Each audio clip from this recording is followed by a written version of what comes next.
Welcome to So You Think Your Car is Fast, where we dive into the world of high-end, fast cars and explore what it truly means to have a fast car. From the latest in supercar technology to the mechanics that make these machines go. Join us as we put the pedal to the metal and discover what it takes to have a car that truly lives up to the title of fast. All right, here we are. We're live. And we're back. So You Think Your Car is Fast, Season 2, Episode 1. Wait, what constitutes the beginning and end of a season? It's February. It's the end of New February. year. It's a new year. It's a new year. Perfect. All right, let's go with it. How about that? How about them apples? I like.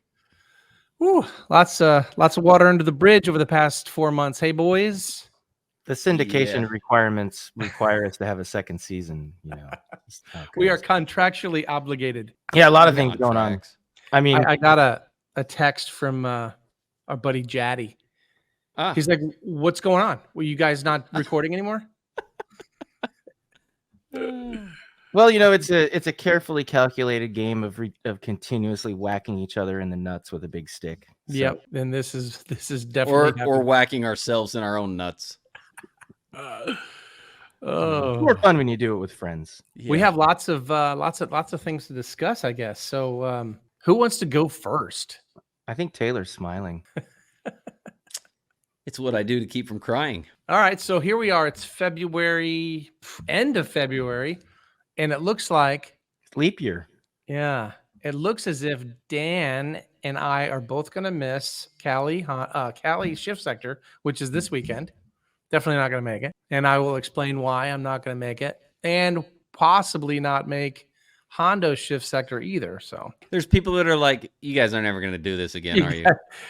people are like, why are you even doing this podcast? We have We instituted. feel like we started it. We got to see something through. We're not racing anymore, so I guess we're podcasting. There has been changes to management. Yeah. It's a different company. Same management, different company.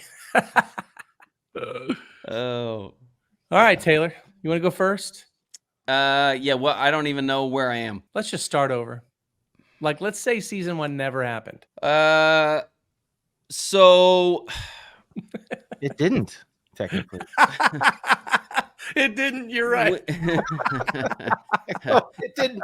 One thing that I've learned is that it's important if you can get access to a crystal ball before you start a build Yes. to make At the sure that crystal you're ball dealing store. with the right vendors. Yep. Oh, if we There's could predict. a list of people who I think have unfortunate things happen that cause delays. There's people that are completely unaware of what their strengths and weaknesses are that cause delays. There's people that are well-intentioned but misinformed. And then there's people that really just need to be drug out in the street and shot. Couple of them. Reach. And that's, I know you guys have had success with the quote-unquote team. And then when I entered the picture, I guess I'm the problem because it all fell just apart. No, I mean, we've been talking about this, right? I mean, things were different in 2017, 2018, when Todd and I were going through our last, major revisions, right? And then for some reason, I don't think it's a coincidence that yours had problems and then Todd's had problems and then mine had problems. I mean, we all had serious problems. We could not get, stuff shipped out, worked on, and returned in a timely manner. And then when it did come back, it was all broken. It was broken in the shipping crate before we even touched it, which is just, not acceptable. So sorry to barge in on you there, but I wanted to make that point that it happened to all of us at that time. Yeah, I just hate it because I feel like I'm that guy that always has an excuse why my car doesn't perform. And I mean, I do, but so let's see. We talked about, I bought a 991.2 and I shipped it to another company because I was like, I don't want to do all this stuff again. So have I talked about my 991? A little bit. We showed Just a picture a of it. Yeah, so I bought it full bolt on. I knew the shop that tuned it, and I know some inside workings there, and I knew it was on the edge. So my initial plan was I'm going to take this car that has mostly good parts. I'll change a couple, and I'll make it reliable, which includes rods, head studs, Dodson clutches, and the latest and greatest hybrid VTG turbo. I sent it to AIM, who New Jersey. Yeah. I like the AIM guys. I'll tell you, I was told I should have sent my 997 to AIM from the beginning, and hindsight being 2020, that's easy to say and a lot of sense. But I was so deep in this 997, and I just keep thinking I'm right at the cusp of it working right. Mm-hmm. So, but I chose the 991. I sent it. I'll let you talk about that, Todd. I sent it to AIM, of course, with my luck, bore score. I knew that was kind of a risk based on how this was tuned and the way it was driven.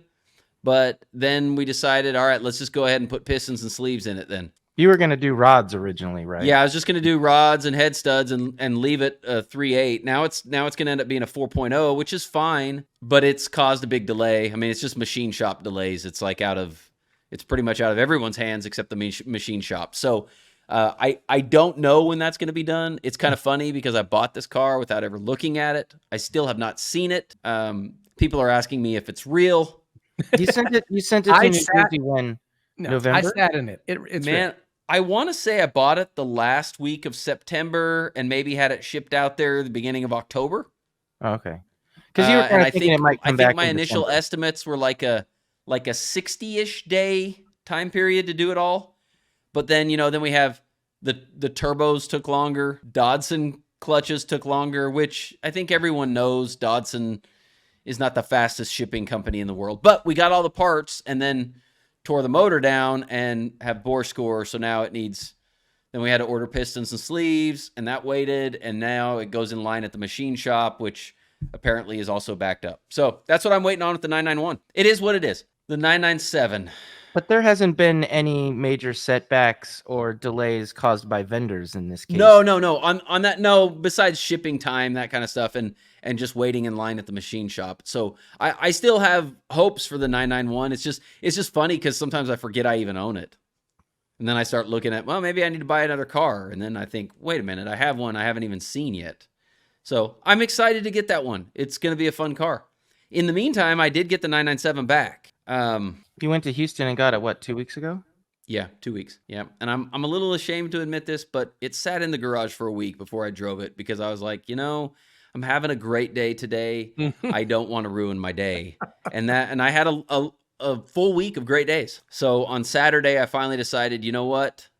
I think I can stomach whatever this has for me. And I took it out and drove it and got no transmission errors. And it was kind of fun to be back in the driver's seat of it. All right. I didn't push it, right? Because I'm like, okay, I got to take this one step at a time. And we're still working on dialing in some of the drivability aspects. Like every once in a while, it'll do something wonky. Like I'll have like a big surge as I'm pulling into a parking lot. And, I have had a transmission error since then. But we're working on dial-in shift points, which is challenging from a street driving standpoint. Because when I'm trying to see what RPM it shifts into second, third, fourth, fifth, and sixth. Yeah, it's good that I'm in Mexico at those speeds. Yeah, nobody wants to be in a Mexican prison. No, as long as you keep a wad of cash in your pocket, you're pretty good. So I mean, I guess that's the summary of my updates. All right. So I did bid on a car today on PCAR Market, but I was outbid, thankfully, because I regretted it after I clicked place bid. I saw your message. It was like, oh, I've been outbid. Thank God. Yeah. Because I clicked it and I was like, oh no, am I going to win this? And then I didn't even it didn't even sell. Oh. It ended up, the bidding went up like $15,000 more than what my max bid was. It didn't sell, and they've got to buy it now for another like $20,000. And I'm like, yeah, that's not selling. So sometimes people price their stuff too high, right? Yeah, people are not coming to terms with today's car market. Yeah. All right. So Dan. Well, I was going to say that in the order of the grand procession to New Jersey, you're the next piece of this story, but I can jump in there if you'd like. So going back to last year, I had some legitimate parts availability problems. We're dealing with now, getting on 15 to 18-year-old engines.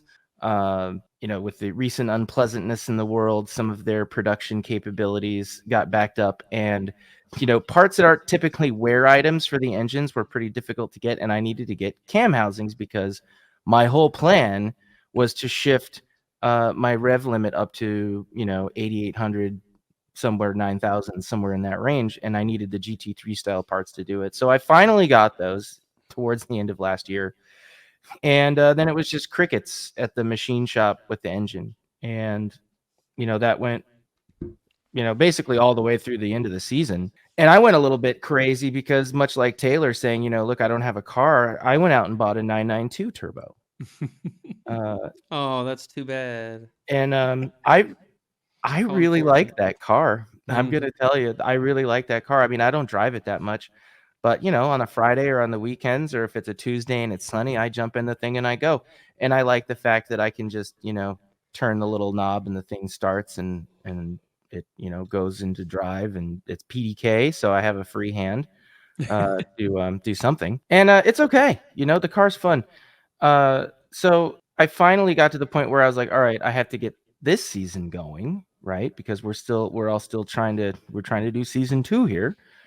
And so I basically said, look, I'll come pick up my parts. If it's done, great. If it's not done, great. Just get me the parts and I'll figure it out. So that actually kind of kickstarted everything. And I mean, it ended up happening like a week later than we agreed on. But at that point, like, I wasn't going to argue over a week, right? I was just like, this is great. My stuff is shipped. I kept a positive attitude. I was telling you guys, like, I mean, I really think this is going to be okay. Like, I mean, I did all the, I did all the things, I used good words to bring a good day. I I was optimistic about it. And my engine got to driver source in Houston, and I could tell it was the same story as Taylor, right? Like, Taylor's like looking at the car in the garage going, okay, there's a car in the garage, I don't want to mess with it today. And I think that's where Steve was, because it took him about 2 weeks to get to actually start touching it. I saw your And car when I was down there. I Oh. sprinkled some goodness on it, but it didn't work. Sounds like it was, you sprinkle a little tea on it. I know that's not my jam. Not your jam. That's Todd. Yeah. That's my Todd's. jam. Yeah. So, the first thing we decided to do was to do a leak down test on it. Second thing we were going to do would be to do a compression test on it, but we have to bolt something to it to get a starter on it to turn it over. So it's leak down test, cylinder 1, 80% leak down. First go. Mm. And, they're gas ported rings in that engine build. So basically what that means is that the compression from the cylinder is used to seal the rings. So you expect it to have 30, A 40, little bit. Yeah. but not 80. And, put the leak down tester on it. Steve put his hand on the intake ports, and you could just, hear the change in tone of the air. It was coming out the intake valves, and the intake valves weren't fully closing. Mm. So that's I mean, that's difficult to reconcile, because all it did was go into a crate, get shipped, and get pulled out of a crate. So that should have been checked before it was left. I was told that it was checked before it left, and that's not the results that they got. But I don't really see how that's possible. Like, there's some disconnect there. They tested the wrong thing. I'm trying to be optimistic about it, but It's just frustrating because when you put a motor together, there's so many checkpoints you should be doing to ensure that it all works together, that you have proper clearances and gaps and all this stuff. And I just can't. I mean, there's backyard mechanics that check things better than some of the stuff we've seen. yeah, and we're not naming things, and we're trying to stay positive about it. But I had a conversation over the course of like a week running about, well, what's the problem? What is it actually? And the answers I got back, just, they didn't make sense to me. So, in this grand procession to New Jersey, as I called it, I called up Joe at AIM and I said, Joe, can I beg you to take this on and look at it and see what it needs? And so we did one more thing, which was we didn't do the compression test because that seemed kind of pointless, but we did check the crank stroke to make sure that it had the right parts in it, at least, or at least the easiest that we could. And Steve measured it in a slightly imprecise way, but it came out within like 0.1 millimeter of what we were expecting. So I think that part of it's okay. But it's off to New Jersey now, and of course TX2K is in 11-12 days. So really nothing is happening up there other than TX2K prep, because they're getting their entire army of cars to bring down. So I'm expecting they're going to tear it open when they get back from TX2K, like a week or something after they get back from TX2K, which will be like late. They'll get to it like late March, probably mid to late March, which pretty much rules me out for Hondo, because I think Hondo's like right around my birthday in April. So It's April April 13th. 13th and 14th, or 12th and 13th, or something. 13, 14. So I don't expect I'll make Hondo, but I do expect that with the new management that we have on the board of directors and the engine management side, I think we're going to be a little bit better off. Yes, congratulations. So, all right, well, thanks for the update. So we all know I sent my car up to AIM in December, and they got into the motor. They took it out and tore it down immediately. And as they got deeper and deeper into it, they discovered, what was wrong with it. So, everything. Can you just tell us what wasn't wrong with it? That's okay. Sure. Well, they're going to use the crank. okay. Well, there you go. That's it. There you go. All they're going to use. The cases were cracked. Huh? New cases. Yeah, the cases were cracked. The cams were not even 997 cams. So those are replaced.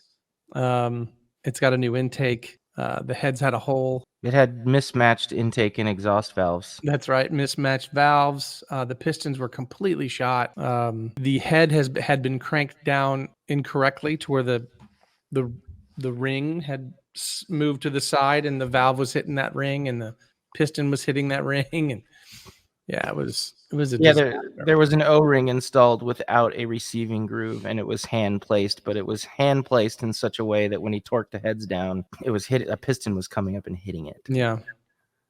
And amazingly, it ran great at idle. I know. The thing. We were like, wow, this thing runs great. It doesn't run this good forever. And then no, you're right. It did. It ran great at idle. Well, remember when you were just like, if we could just get it to stop spitting oil all over, it'd be fine. Yeah. Yeah. Well, that was another problem too, right? What was the genesis of that? It was just the lack of sealing, I guess. When you turn the power up, it was just bypassing and compressing the crankcase. Yeah. So now, they have all the parts. The cases did just get in late this week, which is in late February. So they have to send the cases out to a machine shop and have them, certain things worked on the cases. So the machine shop says 2 or 3 weeks. So, and of course they're going to be at Texas. So nothing's going to happen until they get back. So your motor and my motor might be competing for time after 2K. Yeah. Well, nothing else is new. We're fighting for priority at the new shop now. I mean, mine too. Yeah. Your 991, yeah. Yeah. So yeah, I don't know, man. It's just been well, in a perfect world, June 1 seems doable, because if the guys get back and let's say they don't do anything in March, and they'll have April and May to put the engine together and tune it. So, but as far as Dan's go, I don't know. We still don't know what the verdict is. When is the engine getting to AIM? I told Steve to slow roll shipping it so we could check the crank. Otherwise, it'd probably be there by now. Gotcha. Or just be getting there. But they're not. They were saying they weren't going to touch it until after TX2K, which my exact words to Joe were, "I'm not going to argue with you on schedule. Like that's not what we're going to do." Yeah. So, I don't know what he's going to find, and I don't know what he's going to want to do once he finds it. I mean, we basically talked about, we know the heads are messed up, so probably a valve job and reassemble with Joe spec head studs head gaskets and that kind of thing. Mm-hmm. because Are they going to fire ring it? well, it already is in theory. I thought mine was too. What I've learned about this whole thing is that there's, you have theory and practice, and the difference is that in theory and practice are the same, right? But in practice, they're not. So, Thanks for clearing that up. I have no idea what's going to happen there. I'm just going to take it a day at a time. So, my optimistic side says, okay, well, all the right parts are there. Hopefully it's not too far out of spec anywhere. And Joe's a very meticulous guy. Like you watch him work on anything, you find out he's a meticulous guy. He'll sit there and stare at it for 10 seconds before he does anything. And he's always thinking he's obviously pretty talented at it. So I feel pretty good with that arrangement. And I know he's very honest guy too. I've seen it several times. So he's gonna get it, tell me what it is, and we'll do it. Okay, so you're not sending the whole car up. They're just going to redo the motor and send it back. Yeah, and that's not something that he normally does. Oh, he does, yeah. So if you're watching this, don't expect that he's going to do it. I had to beg him, and we have a 5. Basically, you're not as cool as Dan, is what he's I know. saying. Well, you know what? It was time for that car to be redone, overhauled, and it's got a lot of cool new stuff in it. So I'm excited. I had 100, 150. I don't even know half mile passes on that thing. I just for years, I think it went together in 2016. So yeah, it was 8-year-old engine getting. I don't drive it on the street daily or anything like that. I don't drive it that much, but when I do, it's a full boogie. Mm-hmm. So, and when it was in its last couple of weeks, it made 1370 on the mainline dyno. So it was making power. Mm-hmm.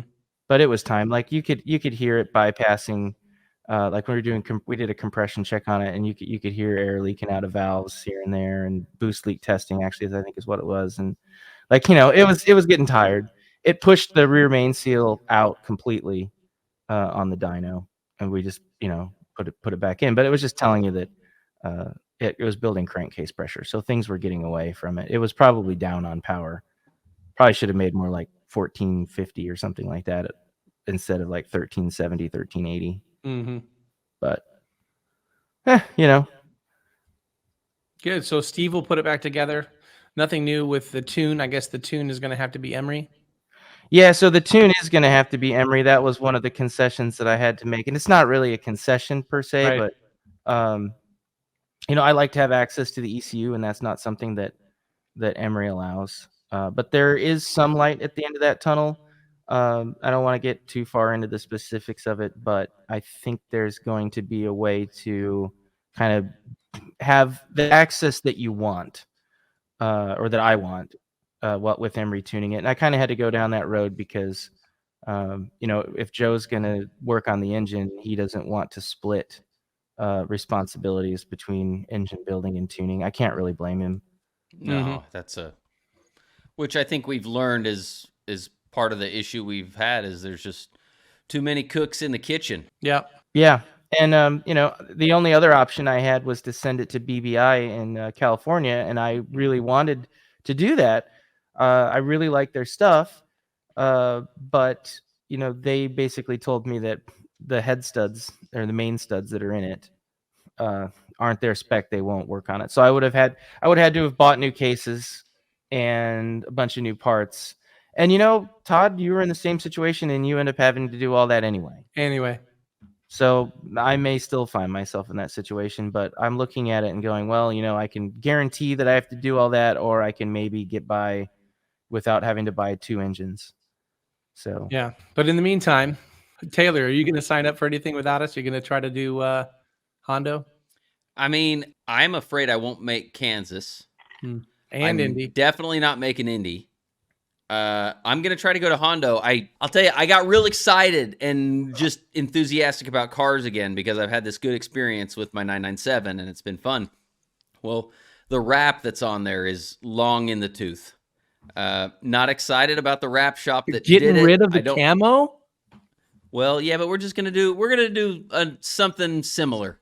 All right. I was at the wrap shop this week and they've got me scheduled in. So I'm gonna try to get the wrap replaced also before Kansas. I mean Okay. Hondo. So So we'll see. I have to say it. Please, please get it back from them before the race. Don't Yeah. miss the race because of the wrap. Right. Well, yeah, and here was my justification, right? So I've got and I don't know if people want me naming names. I've got the tuner that's working on my transmission files is semi to little availability during March. I'm going to be out of town a lot of March. So I figured we're not really going to be doing a ton of tweaking and dialing in. I might as well have it sitting at the wrap shop and letting them work on it. So that's kind of we're targeting like last week of March having the wrap done. And then I feel like if I can get it back, say April 1st, 2nd, whatever, right, it gives me a week and a half basically to tweak stuff, which I think is all I'm going to need until we actually get on a runway.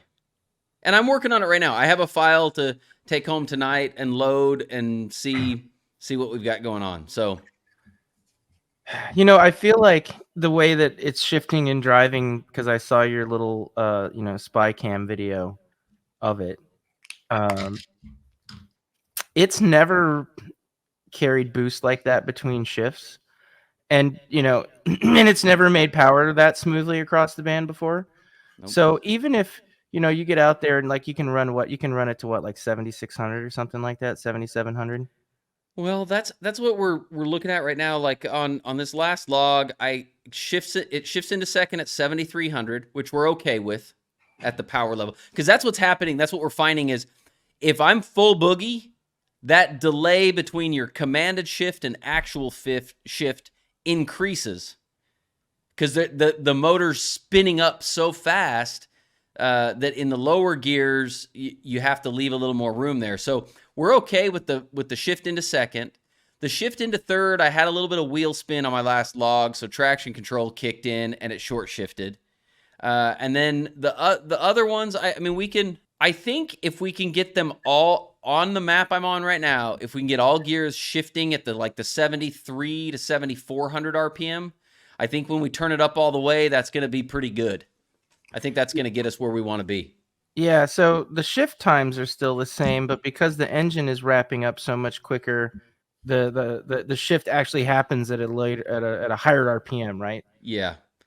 So in the TCU, it's kind of like you make a shift point here for first, and then slowly, exponentially increase that shift point because that time really comes down as you're doing 150 miles an hour. Yeah. So, but it feels strong. It's been fun to drive. It's funny. Every time I take that car out, there's somebody that wants to play with it. Little do they know. It's a camo wrapped Porsche that says Gaptist on the license plate. Of course, everybody's going to want to challenge it. Gaptist. Yeah. So we had a couple Gaptisms this weekend. Good for you. Felt good to be back in the saddle. Yeah. It's exciting. The only crummy thing is I really want to put my subwoofers back in it. Oh my gosh. And it's a pain to take those in and out because you have to get under there to pull out the Cyvex to put in the Porsche ECU so that you can flash the TCU through the OBD. Oh no. Yeah. And then you have to take the subs in and out every time you're going to flash the TCU. Yeah, so I've left them out, but I'm doing a car show. I'm actually going to a car meet on Saturday morning. So nice. I'm going to put them in. I'm just going to, grin and bear it. They're not that hard to get in and out. It's like they're kind of long bolts, so it's kind of a pain. It's like 2 bolts to bolt the box in and then just 2 wires. Does it just go to the stock Bose sub location, or is it somewhere else? No, I had a custom box built for it and some JL subwoofers put in. They sound great. I like the sound system. It's just with that cage in there, it's kind of tricky to, you're doing acrobatics and. You have to take the seats out too? Do I have to what? Take the seats out? No, I can kind of balance it and like slowly turn it and push it sideways in between the two seats, and then kind of lean over the seats. In the summer, it's miserable because I do it in the garage and I'm sweating buckets at the same time. And Your garage doesn't have AC? No, it's a poor man's garage.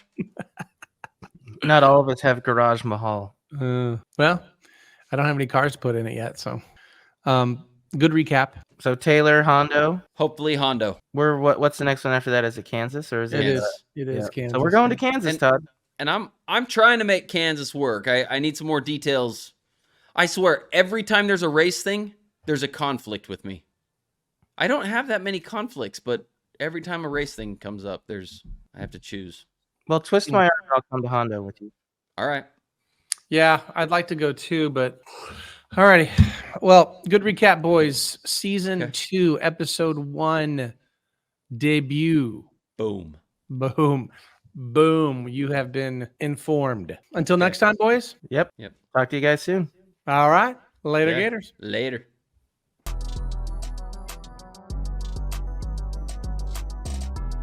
Thanks for listening to So You Think Your Car is Fast podcast. Please subscribe and leave us a review. Also want to thank Redenzo Radar, redenzorradar.com/BHT for discounts. And for discounts on lightweight batteries at Anti-Gravity Batteries, use discount code BHTR10. Go to antigravitybatteries.com.